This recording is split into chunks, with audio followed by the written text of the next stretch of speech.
ಕಾವೇರಿ ವಿಚಾರವಾಗಿ ದಕ್ಷಿಣ ಕರ್ನಾಟಕದಾದ್ಯಂತ ಪ್ರತಿಭಟನೆಗಳ ಪರ್ವ ಜೋರಾಗ್ತಾ ಇದೆ. ಕನ್ನಡ ಪರ ಸಂಘಟನೆಗಳು, ರೈತ ಸಂಘಟನೆಗಳು, ವಿವಿಧ ಸಂಘಟನೆಗಳು ಪ್ರತಿಭಟನೆಯನ್ನ ಮಾಡ್ತಾ ಇದ್ದಾರೆ. ಕಾವೇರಿ ನೀರಿಗಾಗಿ ಸ್ತಬ್ಧವಾಗುತ್ತಾ ಕರ್ನಾಟಕ ಅನ್ನೋ ಪ್ರಶ್ನೆ ಈಗ. ಕಾರಣ ಏನು ಅಂತಂದ್ರೆ ಕರ್ನಾಟಕ ಬಂದ್ನ ಯೋಚನೆಯನ್ನ ಕನ್ನಡ ಪರ ಸಂಘಟನೆಗಳು ಮಾಡ್ತಾ ಇದ್ದಾರೆ. ಇವತ್ತು ಅದಕ್ಕೆ ಸಂಬಂಧಿಸಿದಂತ ನಿರ್ಧಾರವನ್ನ ತೆಗೆದುಕೊಳ್ಳುವಂತ ಸಾಧ್ಯತೆ ಇದೆ. ವಾಟಾಳ್ ನಾಗರಾಜ್ ಅವರ ನೇತೃತ್ವದ ಸಭೆಯಲ್ಲಿ ಕನ್ನಡ ಪರ ಸಂಘಟನೆಗಳು ಕರ್ನಾಟಕ ಬಂದ್ ಬಗ್ಗೆ ನಿರ್ಧಾರವನ್ನ ತೆಗೆದುಕೊಳ್ಳುವುದಕ್ಕಿದ್ದಾವೆ. ವಿವಿಧ ಕನ್ನಡ ಪರ ಸಂಘಟನೆಯ ಮುಖಂಡರು ಇದರಲ್ಲಿ ಭಾಗಿಯಾಗ್ತಾರೆ. Auto union, taxi, bus, hotel, ಇದಕ್ಕೆ ಸಂಬಂಧಿಸಿದ ಬೇರೆ ಬೇರೆ ಸಂಘಟನೆಗಳಿಗೂ ಆಹ್ವಾನ ನೀಡಲಾಗಿದೆ. ಇವತ್ತಿನ ಸಭೆಯಲ್ಲಿ ಬಂದ್ ಮಾಡಬೇಕಾ? ಬಂದ್ ಮಾಡಿದ್ರೆ ಅದರ ಪರಿಣಾಮ ಏನು? ಬಂದ್ ಮಾಡೋ ಮುಖಾಂತರ ಬಿಸಿ ಮುಟ್ಟಿಸೋದಕ್ಕೆ ಸಾಧ್ಯ ಆಗತ್ತಾ? ಇದೆಲ್ಲದರ ನಿರ್ಧಾರವನ್ನ ಇವತ್ತು ತೆಗೆದುಕೊಳ್ಳುವಂತ ಸಾಧ್ಯತೆಗಳಿದ್ದಾವೆ. CWRC ಕೊಟ್ಟಿರುವಂತ ಶಿಫಾರಸನ್ನ CWMA ಅಂದ್ರೆ ಕಾವೇರಿ ನದಿ ನೀರು ಪ್ರಾಧಿಕಾರ ಕೂಡ ಎತ್ತಿ ಹಿಡಿದಿದೆ. ಕರ್ನಾಟಕದ ಮುಂದೆ ಸದ್ಯಕ್ಕೆ ಆಯ್ಕೆಗಳಿಲ್ಲ.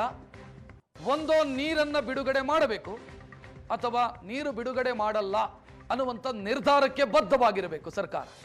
ಈ ಎರಡೇ ಆಯ್ಕೆಗಳಿರೋದು.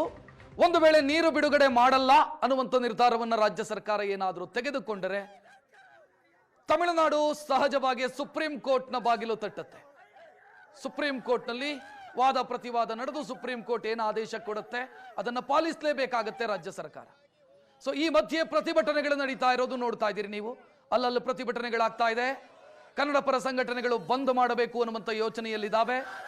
ಆದರೆ ಅವರ ಮಧ್ಯೆಯೇ ಒಂದಿಷ್ಟು ಅಭಿಪ್ರಾಯದ ಭಿನ್ನತೆ ಇದೆ. ಬಂದ್ನಿಂದ ಸಾಧಿಸೋದೇನು ಅಂತ ನಾರಾಯಣಗೌಡರು ಮೊನ್ನೆನೇ ಕೇಳಿದ್ರು. ಬಂದ್ ಮಾಡಿದ್ರೆ ಬಿಸಿ ಮುಟ್ಟಿಸೋದಕ್ಕೆ ಸಾಧ್ಯ ಆಗತ್ತೆ ಅಂತ ವಾಟಾಳ್ ಬಣ ಯೋಚನೆಯನ್ನ ಮಾಡ್ತಾ ಇದೆ. ಇವತ್ತು ನಿರ್ಧಾರವನ್ನು ತೆಗೆದುಕೊಳ್ಳಬಹುದು. ಬಂದ್ ಮಾಡಬೇಕಾ ಬೇಡವಾ, ಹೋರಾಟದ ರೂಪುರೇಷೆ ಹೆಂಗಿರಬೇಕು, ಇವತ್ತಿನ ಸಭೆಯಲ್ಲಿ ನಿರ್ಧಾರವಾಗುವಂತ ಸಾಧ್ಯತೆ ಇದೆ. ಇವತ್ತು ಬಂದ್ ಮಾಡುವಂತ ವಿಚಾರದಲ್ಲಿ ನಿರ್ಧಾರವನ್ನು ತೆಗೆದುಕೊಳ್ಳಲಾಗುತ್ತೆ. ಪ್ರವೀಣ್ ಶೆಟ್ಟಿ ಮಾತನಾಡಿದ್ದಾರೆ ಇದಕ್ಕೆ ಸಂಬಂಧಿಸಿ, ನೋಡೋಣ. ಕಾವೇರಿ ನಿರ್ವಹಣಾ ಪ್ರಾಧಿಕಾರ ಏನು ಇವತ್ತು ಕಣ್ಮುಚ್ಚಿ ಕೂತಿದೆ. ನಮ್ಮ ಕರ್ನಾಟಕದ ಡ್ಯಾಮ್ಗಳಲ್ಲಿ ನೀರಿಲ್ಲ. ಮಳೆ 20% ಕರ್ನಾಟಕದಲ್ಲಿ ಮಳೆ ಬಂದಿಲ್ಲ. ಸರ್ಕಾರ ಬರಪೀಡಿತ ಅನೇಕ ಜಿಲ್ಲೆಗಳನ್ನು ಘೋಷಣೆ ಮಾಡಿದೆ. ಇಂಥ ಸಂದರ್ಭದಲ್ಲಿ ನೋಡ್ದೇನೆ ಕೇಳದೇನೆ ಮೇಲ್ಗಡೆ ಕೂತಿರುವಂಥ ಅಧಿಕಾರಿಗಳು ನೀರು ಬಿಡಿ ಅಂದರೆ ಬಿಡ್ಲಿಕ್ಕೆ ಸಾಧ್ಯನಾ? ಕರ್ನಾಟಕದಲ್ಲಿ ನಮ್ಮ ರೈತರಿಗೆ ವ್ಯವಸಾಯ ಮಾಡಬೇಡಿ ಅಂತೇಳಿ ನೀರು ಕೊಟ್ಟಿಲ್ಲ. 2 ತಿಂಗಳಿಂದ ವ್ಯವಸಾಯಕ್ಕೆ ಯಾವುದೇ ನೀರನ್ನು ಕೊಟ್ಟಿಲ್ಲ. ಆದರೆ ತಮಿಳುನಾಡಿನವರು ಅವರ ಬೇಸಾಯಕ್ಕಾಗಿ ನೀರನ್ನು ಕೇಳ್ತಾ ಇದ್ದಾರೆ. ನಾವೇನು ಕೇಳ್ತಾ ಇದ್ದೀವಿ? ಬೆಂಗಳೂರು ನಗರ ಇವತ್ತು ಬಹಳ ದೂರ ಬೆಳೆದು ಬಿಟ್ಟಿದೆ. ಎಷ್ಟು ಅಗಲ ಬೆಳಿಬೇಕು, ಎಷ್ಟು ಉದ್ದ ಬೆಳಿಬೇಕು, ಎಷ್ಟು ಎತ್ತರಕ್ಕೆ ಬೆಳಿಬೇಕು ಅನ್ನುವಂಥದ್ದು ಪ್ಲ್ಯಾನ್ ಇಲ್ಲ. ಇವತ್ತು ರಾಮನಗರದಿಂದ ಕೋಲಾರದ ತನಕ ಬೆಂಗಳೂರು ನಗರ ಬೆಳೀತಾ ಇದೆ. ತುಮಕೂರಿಂದ ಕನಕಪುರದ ತನಕ ಬೆಂಗಳೂರು ಬೆಳೀತಾ ಇದೆ. ಇಂಥ ಸಂದರ್ಭದಲ್ಲಿ ಬೆಂಗಳೂರಿಗೆ ಎಲ್ಲಿಂದ ನೀರು ಕೊಡ್ತೀರಾ?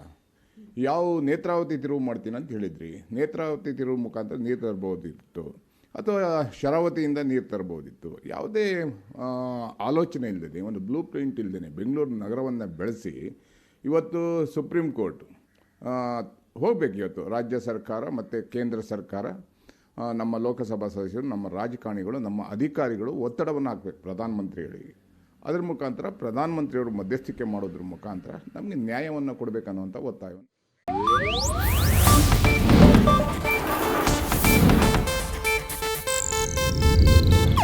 ಇದು ಏಷ್ಯಾನೆಟ್ ನ್ಯೂಸ್ ನೆಟ್ವರ್ಕ್ ಪ್ರಸ್ತುತಿ.